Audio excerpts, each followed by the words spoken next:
listening to The Big Album Show with Paul Dillon and Dan O'Neill.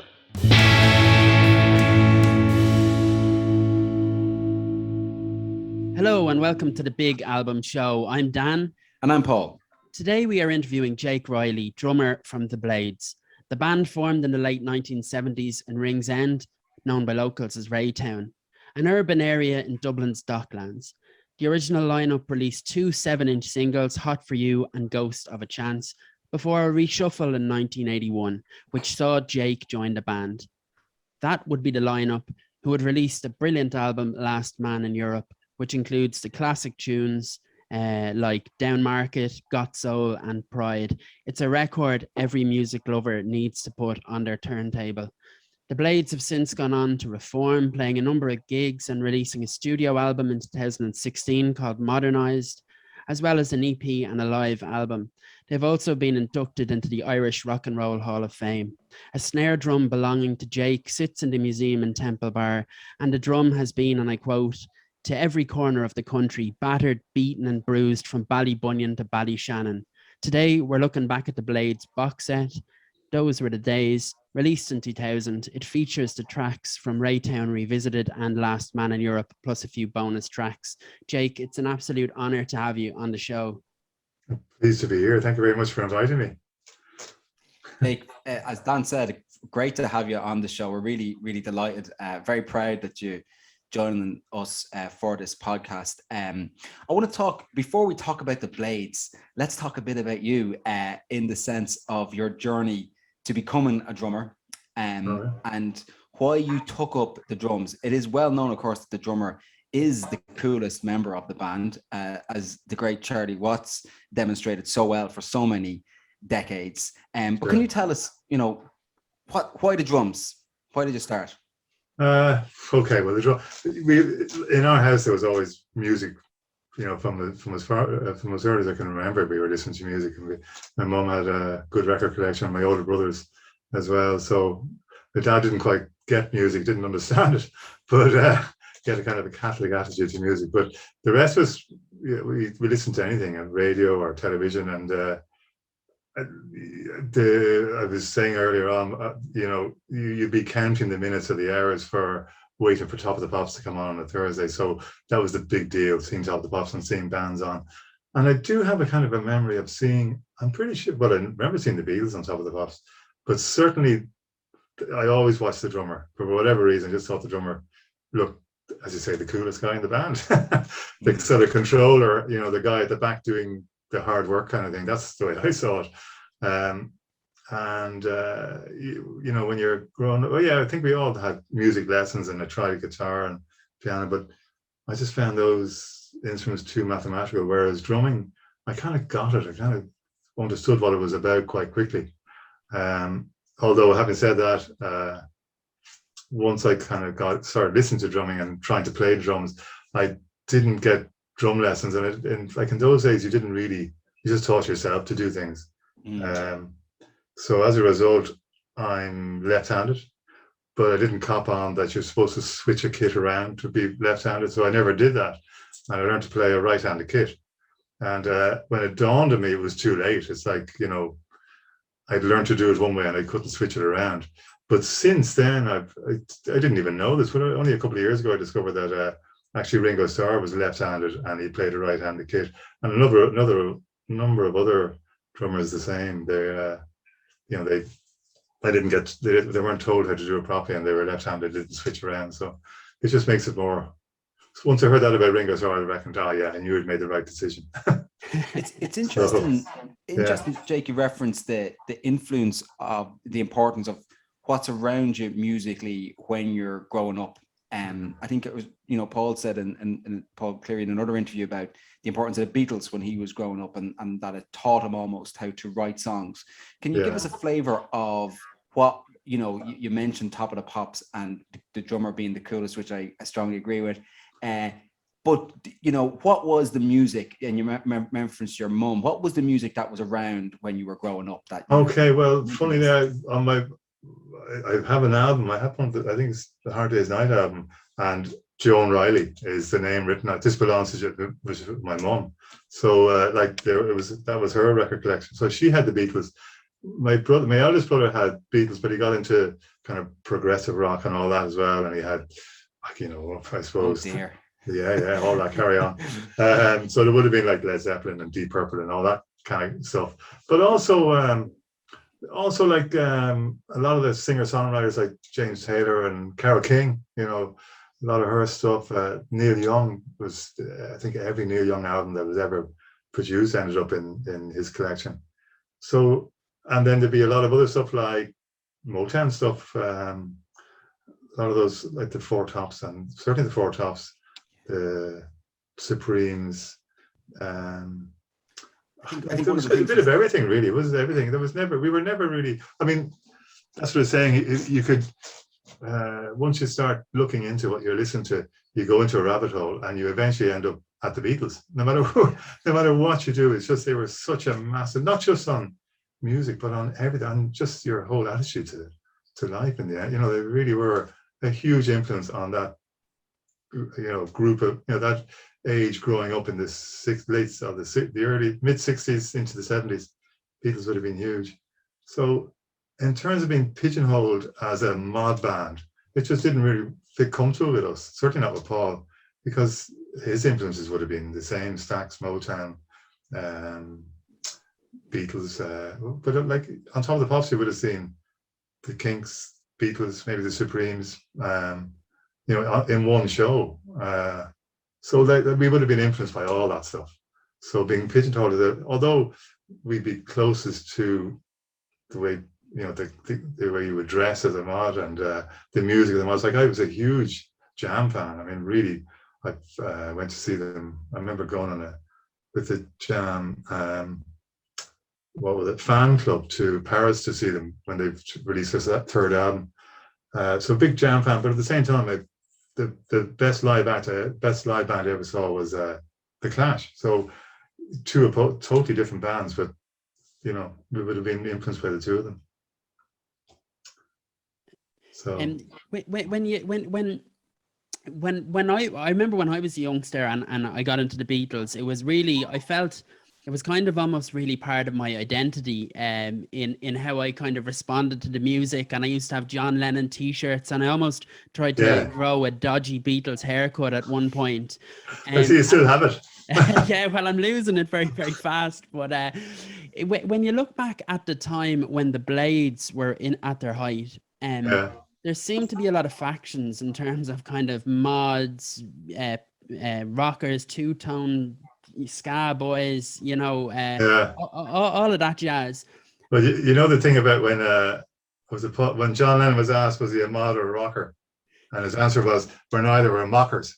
So I love it. But why do you think that music has changed for young people today? Do you think music resonates with people in the same way? Because it did seem, you know, obviously I wasn't really around back then, but it seems, looking back at the Blades' heyday, that the identity that the Blades gave to young people in terms of that kind of mod subculture really, really mattered to people. Well, yeah, Social Statement was much stronger when we were growing up in the 80s, because well, I think it was a tradition that started in the 70s, obviously, or the 60s, in the 60s, with you know, obviously the Beatles and every, like the anti-Vietnam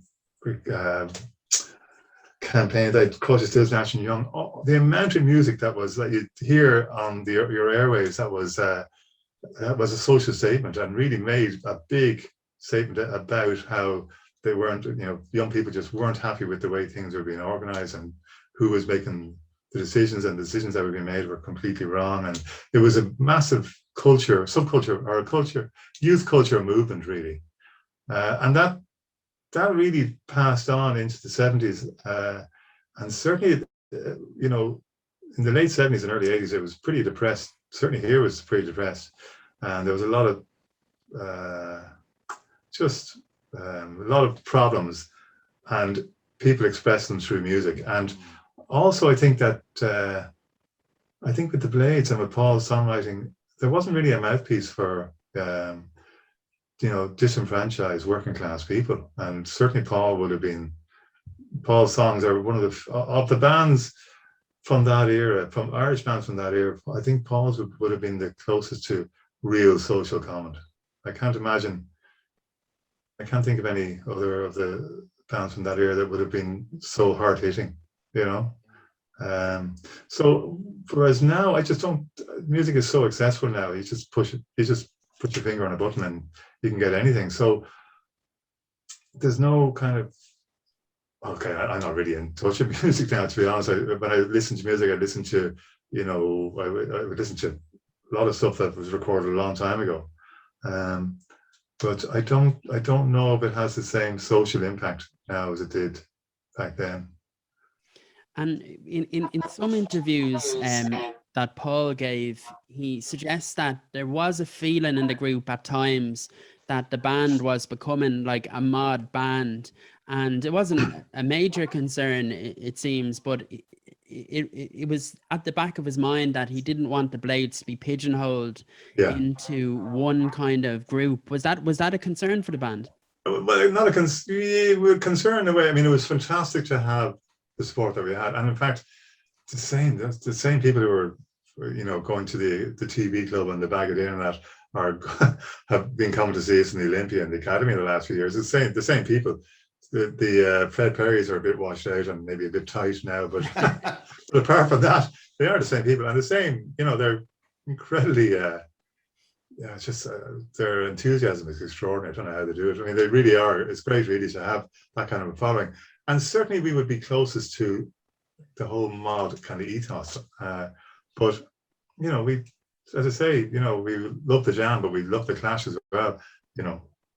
Couldn't imagine a more non-mod band than the Clash, but yeah, I mean, there's something, a few things there, Jake, that really interest me. That the enthusiasm of the fans for the Blades is something to hold. Oh, absolutely. It is beyond being fans of a band, and it is almost being part of something. And I think the politics play is part of that, isn't it? There's something that you can be almost dedicated to, something that you can support. Yeah. And one of the things that both myself and Dan really wanted to talk to you about was the period in 1986. Of course, I was just about around then, but the Self-Aid concert. Do you remember this? The Self-Aid. I do. Yeah. It came in the sort of following on from Live Aid, where and this whole in Self-Aid for listeners who don't know, I mean, you'll see it on Reeling in the Years, but you could pledge a job. Wasn't that it, Jake? You could pledge a job. Yeah, something. To be honest with you, the sort of mechanics of it, I never really copped or didn't really bother looking into too much, because the idea of it. Well, look, I know what you're going to say. You're asking about the fact that we didn't. Yeah, the fact you read my mind. The fact that you didn't play it, and you did a Rock the System gig in Liberty Hall instead. Yeah. Can you just tell us about that and how that came about and what your thoughts were at the time? Well, at the time, okay, that was 86. Now, and the band had more or less started to break up, or that we come to the end of our line, and we were in the process of breaking up, and that came up, and Paul had I'm not quite sure the time sequence, but I think the Partisans were in his mind, or he was starting to set up the band. But at the same time, this came up, and I mean, Paul then, and most likely still is now, is a socialist, and his socialist beliefs were very much that charity was hardly the vehicle for it was a really inappropriate way of creating work. And in fact, like we talked, remember we met about this. We were kind of broken up, but this would come along as an offer, and we sat down and talked about it. And the opinion was that it's the idea of it just to us felt like as if the people who should have been doing more to create jobs were being let off the hook by this charity event. That was my opinion on it, actually. But the people in the positions of power, like the politicians, should have been doing more, rather than sitting back and maybe sitting up in the best seats watching bands play to create it just didn't seem right. We just there was a bit of a whiff off it. It just didn't seem right with us. But Paul put it very well. I mean, when he just said, as he said himself, it just wasn't the correct vehicle for charity wasn't the correct vehicle for creating jobs. Simple as that. And then the gig, that's probably, maybe that's story has evolved a bit. What Paul was going to do, there was an alternative gig, and Paul said he'd do a couple of songs on his own. And it happened that when we met up for a few drinks before, so we were all together in a pub nearby, and there was a lot of gear, there was band gear there at the gig. So we said, sure, look, we'll play. So we got up and played. So there was nothing really. It wasn't a Blades gig. It ended up us as the Blades playing 2 or 3 songs, but that's how it worked out. But in the end of the day, I think it's whether you can sleep at night. Paul could have done that and showcased the part sounds, and it would have been a great way of showing the band.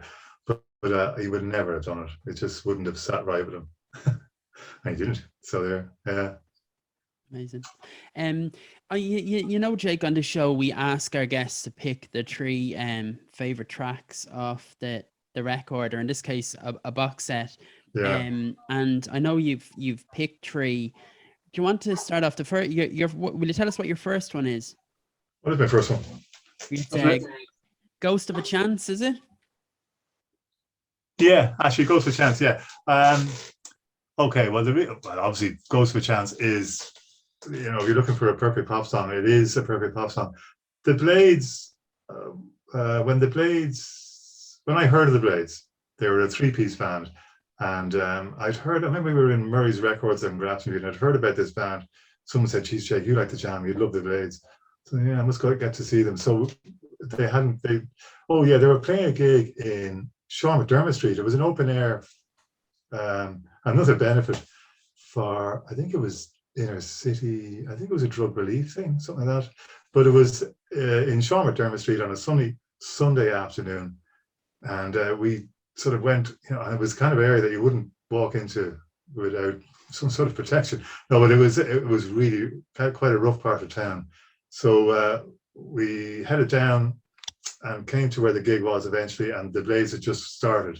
And the first song, I'm pretty sure it was Paul introducing this as a new song in the set, and they hadn't quite worked it out.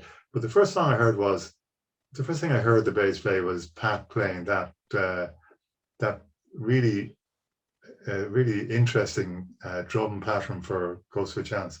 Like, I don't know where he got it from, and I must ask him someday, but it's a pattern that I haven't heard on anything else. I've heard some things close to it, but nothing like that. The bass drum and snare pattern that starts off Ghost of a Chance. And it was the first time I heard it, and then the band came in, and I thought, they were a superb band. So I was a fan, and that's how I used to go and see them all over the place. And how did you go from being a fan to being a member of the Blades? Pat, the drummer, at some point, after a year or two, he had decided he just didn't want to be in the band.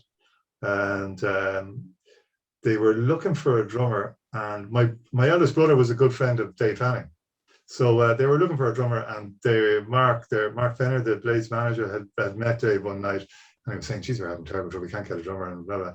And Dave said, "Oh, I know a fella it's a friend of mine, his younger brother loves the Blades, and he plays the drums." So that's how I got a call. As simple as that. It was great. I got a phone call from Mark, the manager, and we had to meet them in town. We went out to where they rehearsed. We went down and collected Paul and Ari, went out and rehearsed out in Leakslip, actually.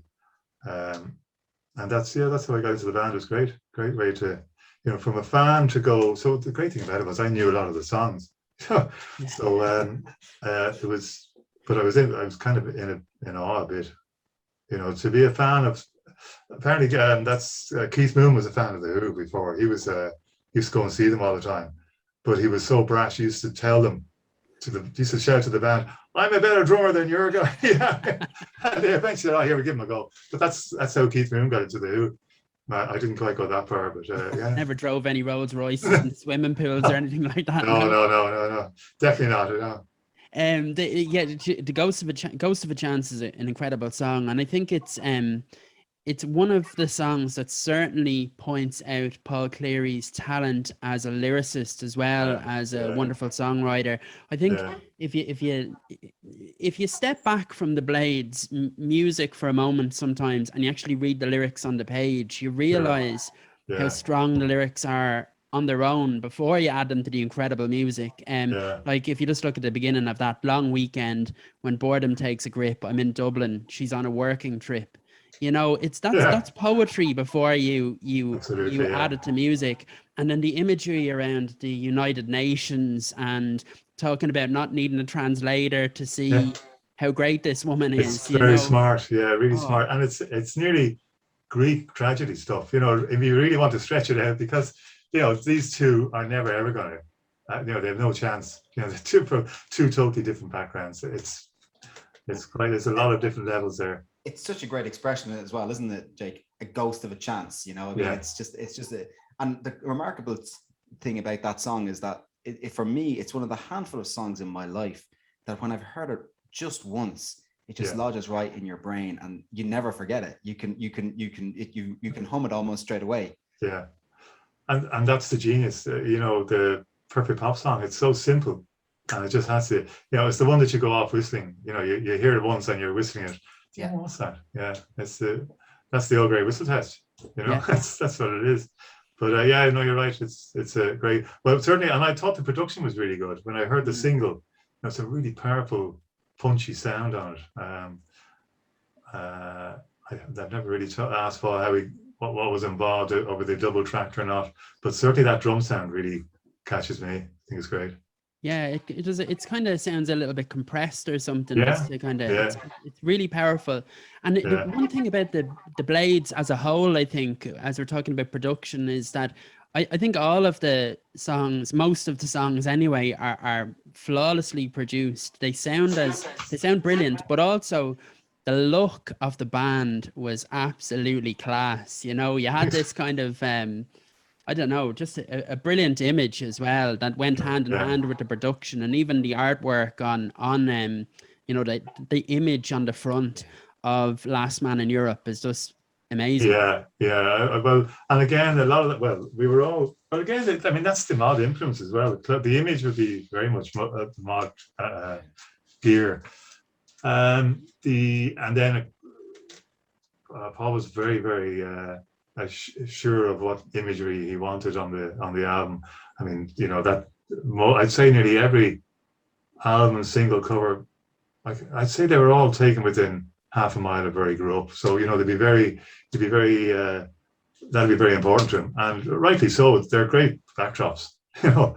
And in fact, just looking at the backdrop to the Those Are the Days of the Last Man in Europe album, those gasometers, they're the ones down at well, they're gone now, but they were down at Rochester's Quay. Yeah, brilliant. And tell me this, Jake, what's your number 2? Pride is the number 2. Again, I remember when Paul came into the rehearsal room with that, and it was one of those ones that it's a really tricky arrangement, but I just love the song. I have a story actually about it, but I love the song because I remember working it up and thinking, God, this is great. I'm really enjoying the idea of trying to figure out how to, you know, get that arrangement right and the way to deal with the drums on it. But the thing that really gets me is even now when I hear it, there's a double chorus at the end, and the brass comes in over Paul's vocals, and it just gets me every time. It's a great, I just find that, you know, the hair is standing up, that effect on me. Even now, I'd listen to it and think, that is it's just such a pure bit of music, so well thought through and produced. But when we were recording the album, that was one we were the album was done in London in Livingston Studios, and the way recording was done in those days I think is completely different now. But in those days, you'd know the tracks, you'd rehearse for a week or so. This is what we did, and then go in with you'd know what tracks you were doing, and you'd have Paul would maybe do a guide, guitar and vocals, and then he'd work on the drums. So you spend a couple of weeks just doing the drums. So just to get the foundation. So each song would just be drumming for 2 or 3 days. So I'd be in the booth with the drums, and I'd have this guide track, whatever, going through my head, and all the lads would be behind the glass, looking, and there'd be John Ford would be there, and there'd be various people pressing buttons and doing things, and I'd go through the track and stop, and there'd be silence, and you'd wait for a reaction, and eventually, someone would lean over and click it. That's grand, Jake. We'll try that again, and then this go on, and it would go on for hours and hours. But with Pride, the record company provided a drum roadie. I think Doug was his name, and Doug was. But he said that he was Keith Moon's roadie at one stage, but Keith was dead and gone at that stage, and Doug was working for the record company, and he'd provide all the drum gear. So anything I required, like extra sticks or cowbell or whatever, Doug would come in. And I just remember saying to him one day, Doug, tomorrow we're doing a song called Pride, and I want to get that big, the big kind of kettle drum sound, like a ELO orchestra at the beginning. And he said, oh yeah, kettle drums, yeah. Oh yeah, we'll see. So the next day we came in, and there was the 3, the giant kettle drums. He said, I have the drums and I have the mallets. I said, what? So apparently that's what you call the things you hit a kettle drum with. So me being a complete amateur, I didn't know how to play a kettle drum. And apparently the trick with kettle drums is you don't hit them. It's all in the wrist. It's very light. You don't hit them hard. So I made a complete hanes of things. So it didn't work with those. So we rigged up a bass drum on its side, but I still managed to use the kettle drum mallets. So at the beginning of Pride, you can hear this thundering sound, and that's the kettle drum mallets on a bass drum. So yeah, that's why I picked Pride. It's just one of those. I just liked the way the song evolved, and I can remember working on it. But the beauty of it is, it gets me every time. It's a fantastic song. And then number 3, Jake. What's your number 3? Oh, I think I know what number I should know. Oh, Jam Market, of course. Yeah. Jam Market it's people now say that all they have to hear is the first note. When we're playing live, all they hear the first note. And like we played in the Olympia and the Academy recently, and the crowd would sing every word of that song from beginning to end, not a bother. And it's one of the few songs where, like I was saying, like most drummers, I probably don't listen to lyrics that much, but when I heard Down Market, it really struck me as being, it is a fantastic, it is a really good social statement. And also it's a big story, like it's not just, it opens up to this, describes a room and the person, what he's thinking of, and then it goes into the wider world. Like it takes you on a journey. It's a really smart song. It's such a terrific chorus, isn't it? Because you just can't help but it's fist in the air sort of stuff, and it really gets you. And that repeat of Down Market, it's almost a rallying cry for me. If that makes sense, Jake. It sounds like something you can respond to, like a clarion call. But it is. Yeah, it's something that you can respond. Certainly, it's a song that everyone sings along to. It's funny how there's the number of Blade songs that are kind of, negative, you would imagine, like Down Market and Ghost of a Chance, just negative. What's the word? You would think they just by the actual titles, you think they were kind of negative, but they're the opposite, So, and that's quite interesting as well. Also, it's quite a short you'd think it's a really, really long song. It's very short. It's much shorter than Revelations or Ghost of a Chance. It's done and dusted in, I think, less than 3 minutes. It packs there's a huge amount in there for a short song. Yeah, it's something that stands out to me about the song is that it's quite interestingly structured. So, not a kind of a regular song like that might have verse, chorus, verse kind of structure. Yeah. But when I listen to it, I hear kind of a verse, then a bridge, and almost a second bridge, and then a chorus, Yeah. It's really interestingly structured. And as you say, the lyrics they're dreary in some senses, but then when you put it with the music, it's kind of it's uplifting. Yeah, it's uplifting. And that was the great. I mean, yeah, I remember when that's another thing about John Market. Paul, when Larry left the band, there was a kind of there was a bit of a gap there to be filled, and he didn't want to fill it with a 10-minute guitar solo type of person. So we certainly more and more were, well, at the time as well, brass was being more and more used, like the two-tone thing was coming in, but also Dexies would have been, in fact, I'm pretty sure we saw Dexies. Anyway, Dexies were pretty big then. So there's a big brass sound, and it was more trumpet and trombone rather than sax. Sax is more kind of blues based. So trumpet and trombone is R&B. It's more town and Motown, really. And it's very uplifting. It's a really uplifting sound. Those two instruments really up, with any chorus or with any song, when brass comes in, it just brings everything up so well. Whereas if it's a slower song with a sax, it's kind of the mood changes down more than up. So that was, Paul had worked on a number of songs, but he was working his way towards down market and that crescendo, that kind of big brass sound, because it really is a song that's written for a brass chorus.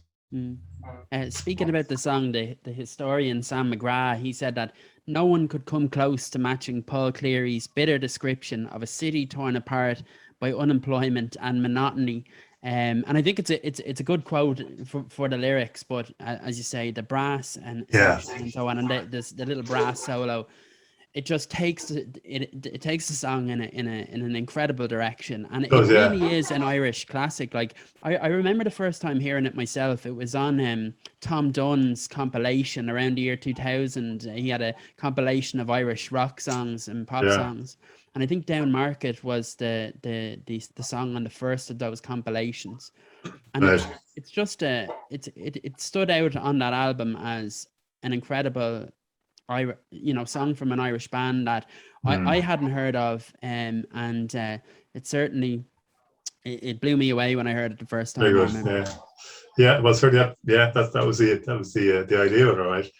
When we were, I think we did that quite early on on the album. We did it quite early on. Actually, when I tell you my rock and roll story for the album,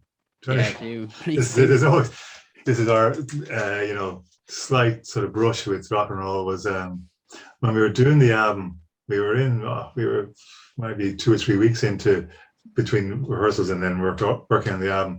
So we've been sort of living in the studio more or less, although we weren't doing the kind of arriving in at 6 in the evening and staying overnight. We were arriving in at maybe 9 or so in the morning, but we'd work quite late and then shoot off back to where we were staying, and then back, it was a bus and underground back to a flat we were staying in. I was staying with Paul's aunt, and then back into the studio. So we didn't see the light of day, and we were living off fast food and stuff. So after 3 weeks of that, our manager, who we hadn't seen, he was off enjoying the lights of London.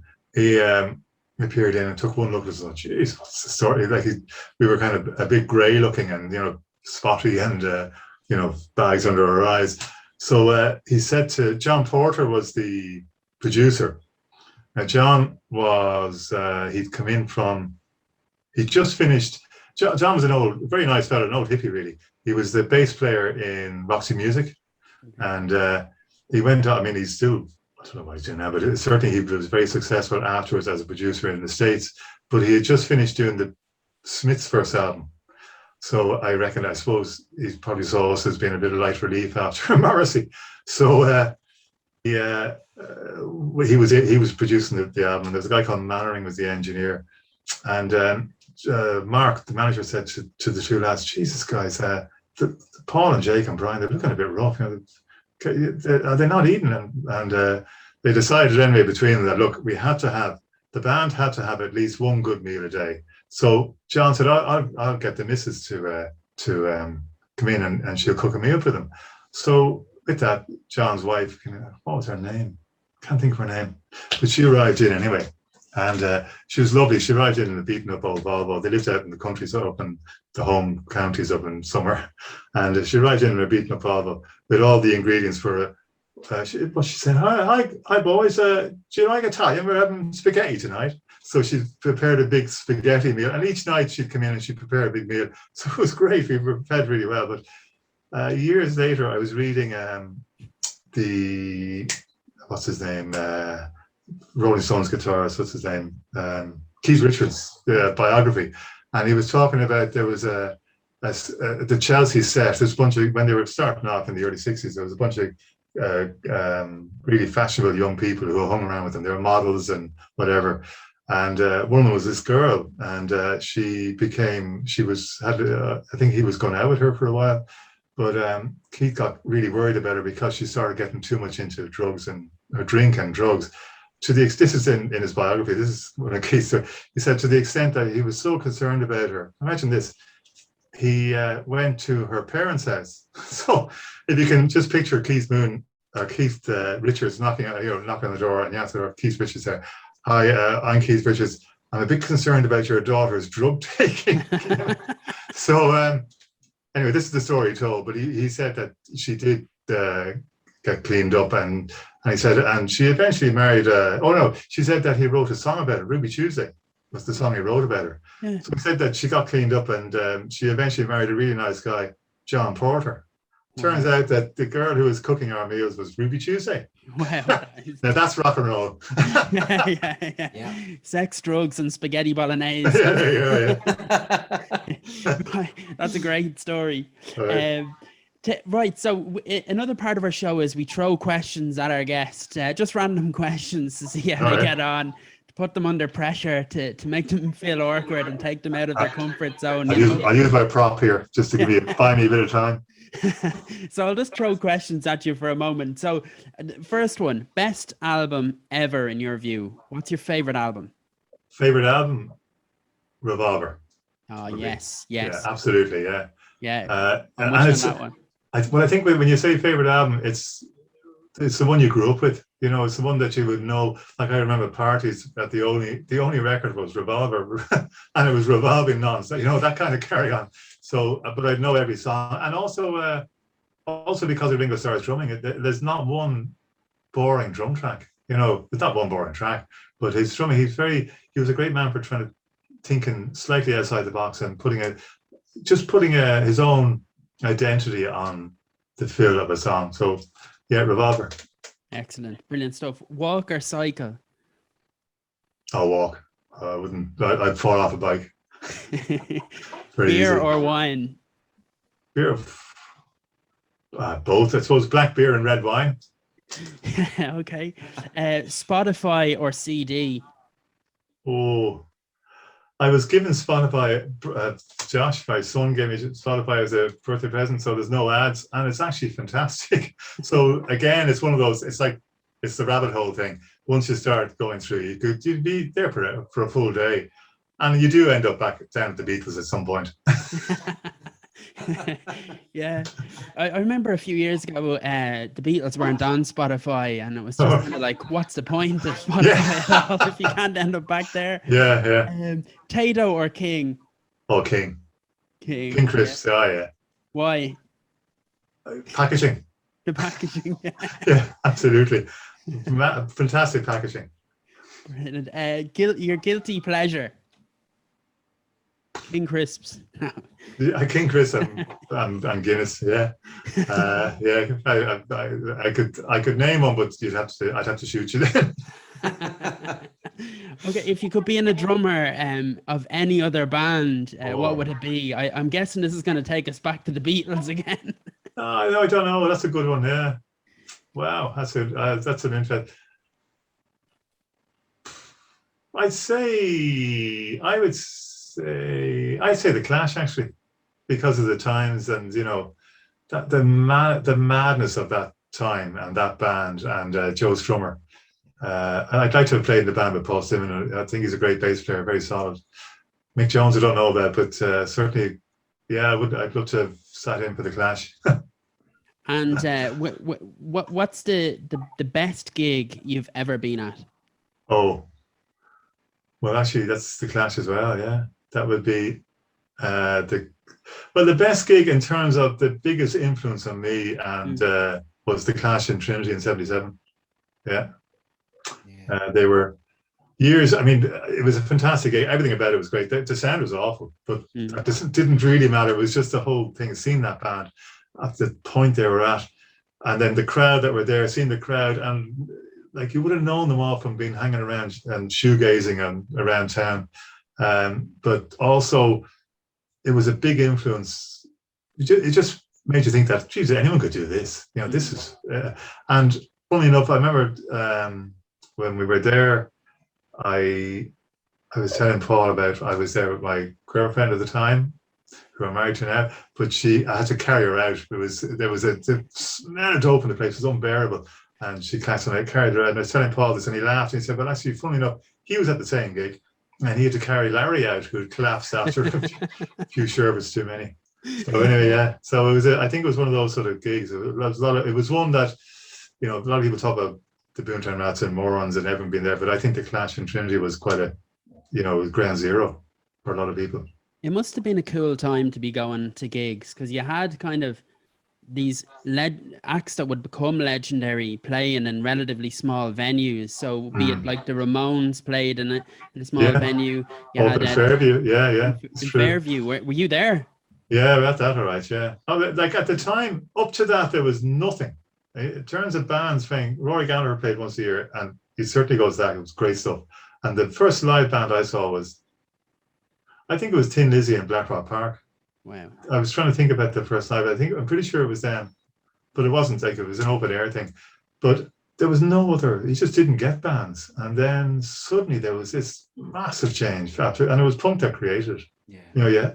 I remember we saw the post-punk thing. We saw the Clash. I remember seeing the Clash and the Jam within the same 2 weeks in the Top Hat in Dunleary, and the Dexies, the Specials, God, you name it. There was so many bands that every band, like Madness, Ian Dury, and then all the stiff tour stuff. And then there's a lot of reggae bands. I think Elvira Butler brought in bands that were like, there's the Cimarrons, and I remember seeing a lot of. I think it was Vincent Kwesi Johnson and all that. You know, there was a lot of stuff like that. You wouldn't. You know, every week there was something you'd go and see. It was great. And it was like, I don't know, £2 or whatever. It was some very, very cheap. And there was a lot of venues, huge amount of venues. XTC up in Rathmines, in Elvis Costello in the Stella in Rathmines.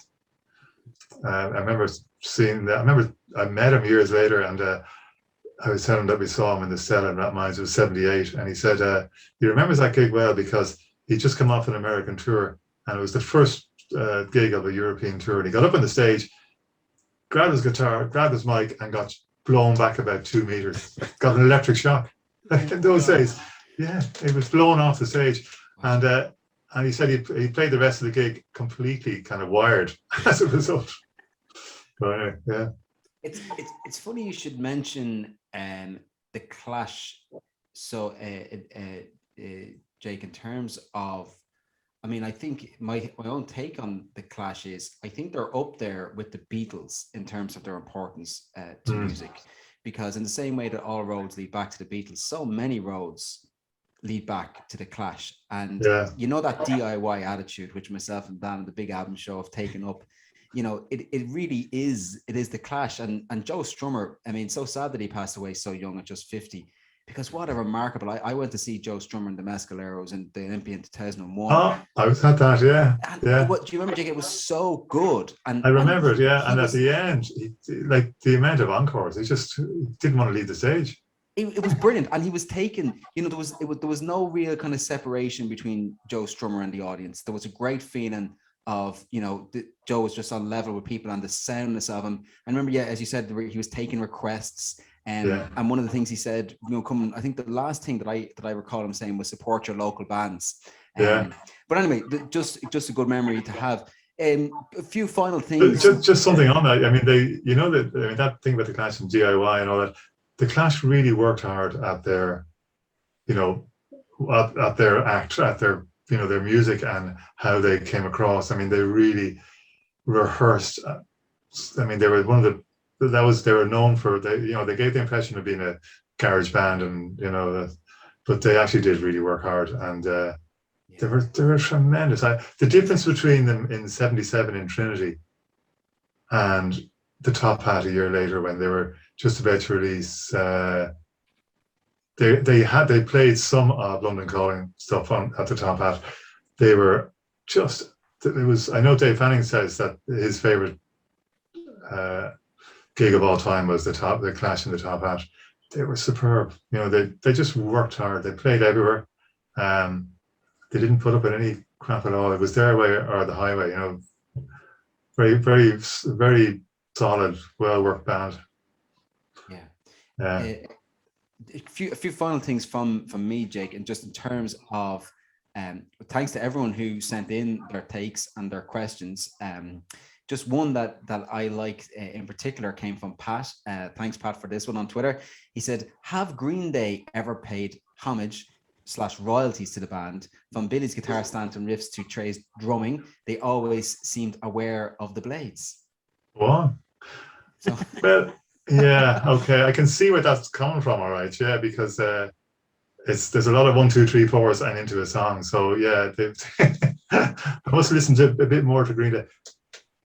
And the other thing I wanted to ask you, and a lot of people have asked us to ask you, is any chance people loved Modernised, of course, and I loved Harder Times from 2015, and people are asking, you know, any chance of some more music and any chance of a Christmas gig, Jake, if you can answer that, if you don't mind. Yeah, well, on the first question, yeah, I know Paul is planning, he has a number of different songs floating around his head, and he's kind of putting them together.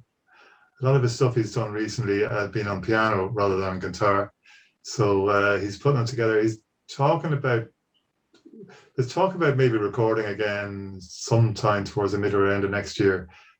Like, these things are very hard to nail down, especially with the way things are at the moment. And same with, we do have a gig. I'm pretty sure we will be doing the Academy in early December. You know, fingers crossed and all that, but it looks like that's going to happen. And there was a festival that we were supposed to have done last year, I think it was, in August or September in Waterford. That's been put back and put back and put back. But there's a new date for April next year. There's a festival in Waterford that we're supposed to be doing. So there's a few things penciled in, nothing hard and fast, but I'm pretty sure certainly December, the Academy, and then there's going to be gigs next year unless everything goes haywire. Well, that's all very, very good news, Jake, not just for myself and Dan, but for many Blades fans. Okay. That's a lot to look forward to. I think, look, we just want to thank you very much for coming on the Big Album Show. It's been an absolute pleasure and a little journey in itself, but for us. So thank you very, very much for coming on the Big Album Show. It's been a real pleasure, Jake. Really appreciate it. Okay, well, thank you very much. I've enjoyed that, and I'm going to go down and have a glass of red wine. You're listening to the Big Album Show with Paul and Dan. Please remember to subscribe, hit like, and remember to follow us on our social media platforms at the Big Album Show.